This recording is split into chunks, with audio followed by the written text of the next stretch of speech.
ಪೌರಾಯುಕ್ತರ ಮೇಲೆ ನಮ್ಮ ಶಿಡ್ಲಘಟ್ಟ ಕ್ಷೇತ್ರದ ಕಾಂಗ್ರೆಸ್ ಪರಾಜಿತ ಅಭ್ಯರ್ಥಿಯಾದಂತಹ ರಾಜೀವ್ ಗೌಡ್ರು ಏನು ಪದಬಳಕೆ ಮಾಡಿದ್ದಾರೆ ಅದನ್ನು ನಾನು ಖಂಡನೆ ಮಾಡ್ತಾ ಇದ್ದೀನಿ.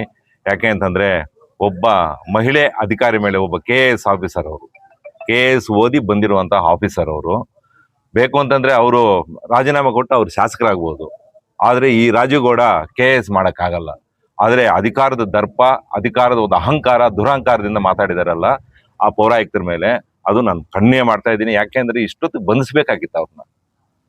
ಏನು ಈ ತಾಲೂಕ ಒಬ್ಬ ಪ್ರಥಮ ಪ್ರಜೆ ಯಾರು ಅಂತಂದ್ರೆ ಶಾಸಕರು. 224 ಜನ MLAಗಳಲ್ಲಿ ಇವರು ಒಬ್ರು ಶಿಡ್ಲಘಟ್ಟ ಕ್ಷೇತ್ರದ ಶಾಸಕರಿದ್ದಾರೆ.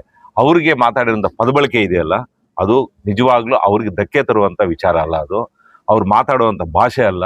ಯಾಕೆ ಇನ್ನೂ ಸರ್ಕಾರ ಅವ್ರದೇ ಇದೆ, ಅವರು ಅಧ್ಯಕ್ಷರಿದ್ದಾರೆ DK ಶಿವಕುಮಾರ್ ಅವರು, ಅವರೇ ಏನಾದ್ರು ಬೆಂಬಲ ಕೊಡ್ತಾ ಇದ್ದಾರ?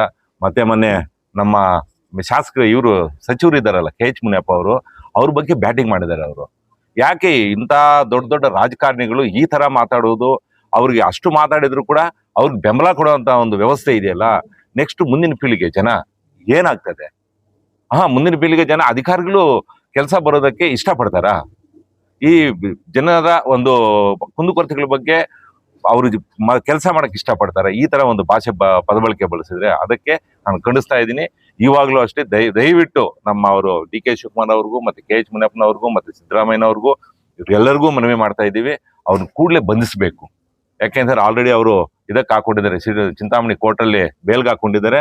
ಅದು 22ನೇ ತಾರೀಕಿಗೇನೋ ಹೋಗಿದೆ. ಅಷ್ಟು ಒಳಗಡೆ ಬಂಧಿಸಿ ಅವ್ರನ್ನ ಜೈಲ್ಗೆ ಕಟ್ಟಬೇಕು. ಅವ್ರನ್ನ ಜೈಲ್ಗೆ ಕಟ್ಟಿದ್ರೆ ಮಾತ್ರನೇ ಮುಂದೆ ನಮ್ಮ ಜನರಿಗೆ ಒಂದು ಧೈರ್ಯ ಬರೋದು.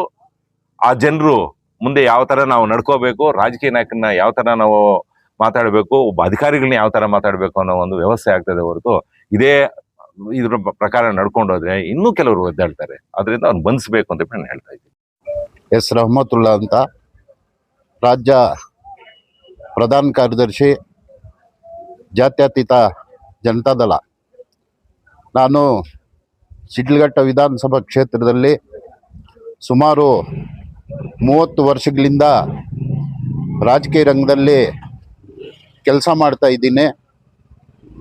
ಈ ಒಂದು ವಿಧಾನಸಭಾ ಕ್ಷೇತ್ರದಲ್ಲಿ ಸೌಹಾರ್ದತೆಯಿಂದ ಇರ್ತಕ್ಕಂಥ ವಿಧಾನಸಭಾ ಕ್ಷೇತ್ರ ಇದು. ಇಲ್ಲಿ ಕೂಲಿ ಕಾರ್ಮಿಕರು, ರೈತರು, ಹೋರಾಟಗಾರರು ಇದ್ದಂಥ ಕ್ಷೇತ್ರ ಇದು. ಇಂಥ ಒಂದು ಕ್ಷೇತ್ರದಲ್ಲಿ ರಾಜಕೀಯ ಏರುಪೇರುಗಳು ಆಗ್ತಾ ಇರ್ತವೆ. ಸೋಲು ಗೆಲುವು ಅವು ರಾಜಕೀಯ ಪಕ್ಷಗಳಿಗೆ ಸಹಜ. ಆದರೆ ಇತ್ತೀಚಿನ ದಿನಗಳಲ್ಲಿ ನಮ್ಮ ಶಿಡ್ಲಘಟ್ಟ ವಿಧಾನಸಭಾ ಕ್ಷೇತ್ರದಲ್ಲಿ ಹೊರಗಿನವರು ಅಭ್ಯರ್ಥಿಗಳಾಗಿರ್ತಕ್ಕಂಥ ಒಂದು ಸಂದರ್ಭಗಳಲ್ಲಿ ನಮ್ಮ ಕ್ಷೇತ್ರ ರಾಜಕೀಯ ಒಂಥರ ಈ ಕಾರ್ಪೊರೇಟ್ ಸಿಸ್ಟಮ್ ಅಂತ ಕರಿತೀವಿ ಅದನ್ನು. ಹೊರಗಿನವರು ವ್ಯಾಪಾರಕ್ಕೋಸ್ಕರ ಬಂದು ಮತದಾರರನ್ನ ಮಾರಾಟ ವಸ್ತುಗಳಾಗಿ ಪರಿವರ್ತನೆ ಮಾಡ್ತಾ ಇರ್ತಾರೆ. ಇದನ್ನ ನಾನು ಶಿಡ್ಲಘಟ್ಟ ಕ್ಷೇತ್ರದ ಪ್ರಜೆಯಾಗಿ ಈ ಒಂದು ಸಿಸ್ಟಮನ್ನು ವಿರೋಧ ಮಾಡ್ತಾ ಇದ್ದೀನಿ. ಅದೇ ರೀತಿ ಏನು ಈ 2-3 ದಿನಗಳ ಹಿಂದ ನಮ್ಮ ಕ್ಷೇತ್ರದಲ್ಲಿ ಏನು ಒಂದು ಘಟನೆಗಳ ಬಗ್ಗೆ ಪ್ರಚಾರ ಆಗ್ತಾ ಇದೆ, ಅದು ಕ್ಷೇತ್ರದ ರಾಜಕೀಯ ಅನುಭವ ಇರ್ತಕ್ಕಂಥ ಕಾರ್ಯಕರ್ತರಿಗೆ ಒಂದು ಥರ ನೋವಿನ ವಿಚಾರ. ಯಾಕೆ ಅಂತಂದರೆ, ಯಾವ ಒಬ್ಬ ವ್ಯಕ್ತಿ ಚಲನಚಿತ್ರ ಕಾರ್ಯಕ್ರಮ ವಿಷಯವಾಗಿ, ಆ ಚಲನಚಿತ್ರ ಅದು ಕಮರ್ಷಿಯಲ್ ಪ್ರೋಗ್ರಾಮ್, ಅದನ್ನು ರಾಜಕೀಯವಾಗಿ ಬಳಸ್ಕೊಳ್ಳುವಂಥ ಅವಶ್ಯಕತೆ ಇರಲಿಲ್ಲ. ಅದು ಕಮರ್ಷಿಯಲ್ ಕಾರ್ಯಕ್ರಮ. ಆ ಕಾರ್ಯಕ್ರಮಕ್ಕೆ ಆ ಚಲನಚಿತ್ರದ ಯಾರು ಪ್ರೊಡ್ಯೂಸರ್ ಇರ್ತಾನೆ ಆ ಕಾರ್ಯಕ್ರಮ ನಡೆಸ್ಕೊಂಡು ಹೋಗುವಂಥ ಹೊಣೆಗಾರಿಕೆ ಅವ್ರಿಗಿರ್ತದೆ. ಅಂಥ ಒಂದು ಕಾರ್ಯಕ್ರಮವನ್ನು ರಾಜಕೀಯ ಕಾರ್ಯಕ್ರಮವಾಗಿ ಪರಿವರ್ತನೆ ಮಾಡೋಕ್ಕೋಗಿ ಅದರ ಒಂದು ಲಾಭವನ್ನು ಪಡೆಯಲಿಕ್ಕೆ ಹೋಗಿ ಒಂದು ಪಕ್ಷದ ಅಭ್ಯರ್ಥಿ ಆಗಿರ್ತಕ್ಕಂಥ ಒಬ್ಬ ವ್ಯಕ್ತಿ ಒಬ್ಬ ಮಹಿಳೆ ಬಗ್ಗೆ ಅವಶ್ಯಕ ಶಬ್ದಗಳನ್ನು ಬಳಸಿ ಅವರನ್ನು ನಿಂದಿಸಿದ್ದಲ್ಲದೆ, ಈ ಕ್ಷೇತ್ರದ ಜನಪ್ರಿಯ ಶಾಸಕರಾಗಿರ್ತಕ್ಕಂಥ BN ರವಿಕುಮಾರ್ ಅವರ ಬಗ್ಗೆ ಹಗರವಾಗಿ ಮಾತಾಡಿರುವಂಥದ್ದು ಖಂಡನೀಯ. ಅದರ ಬಗ್ಗೆ ನಮ್ಮ ಶಾಸಕರ ಹೆಸರನ್ನ ಪ್ರಸ್ತಾಪನೆ ಮಾಡುವಂಥ ಅವಶ್ಯಕತೆ ಇರಲಿಲ್ಲ. ಆದರೂ ಕೂಡ ಅವರ ಹೆಸರನ್ನ ಅವಹೇಳನವಾಗಿ ಮಾತಾಡಿರ್ತಕ್ಕಂಥ ಒಂದು ವಿಷಯವನ್ನ ಜನತಾದಳ ಕಾರ್ಮಿಕ ವಿಭಾಗದ ಪರವಾಗಿ, ಜನತಾದಳ ಪಕ್ಷದ ಪರವಾಗಿ ನಾನು ತೀವ್ರವಾಗಿ ಖಂಡನೆ ಮಾಡ್ತಾ ಇದ್ದೀನಿ. ನಮ್ಮ ಶಿಡ್ಲಘಟ್ಟದಲ್ಲಿ ಹಿಂದೆ ಒಂದು ವಾರ ಆಗಿರ್ಬೋದು, ಮೋಸ್ಟ್ಲಿ ಒಂದು ವಾರ 4-5 ದಿನ ಆಗಿದೆ, ಒಂದು ಅಹಿತಕರವಾದ ಘಟನೆ ನಡೆಯಿತು.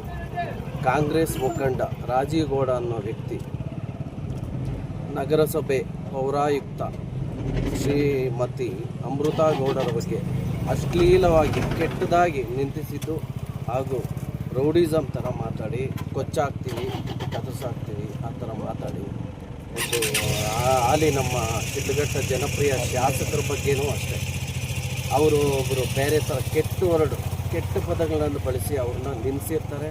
ಹಾಗೂ ಸರ್ಕಾರಿ ಅಧಿಕಾರಿಗಳು ಕೆಲಸ ಮಾಡ್ದಂಗೆ ಅವ್ರಿಗೆ ಬೆದರಿಕೆ ಒಡ್ಡಿರ್ತಾರೆ. ಇಂಥವ್ರನ್ನ ಕೂಡಲೇ ಬಂಧಿಸಬೇಕು. ಯಾವತ್ತೂ ಈ ಥರ ವ್ಯಕ್ತಿಗಳನ್ನ ನಮ್ಮ ಶಿಡ್ಲಘಟ್ಟ ಕ್ಷೇತ್ರ ಮತಬಾಂಧವರು ಬೆಳೆಸಬಾರ್ದು. ಈ ಥರದವ್ರನ್ನ ಕ್ಷೇತ್ರ ಬಿಟ್ಟು ಓಡಿಸ್ಬೇಕಾಗಿ ಮನವಿ ಮಾಡ್ತಾಯಿದ್ದೀವಿ.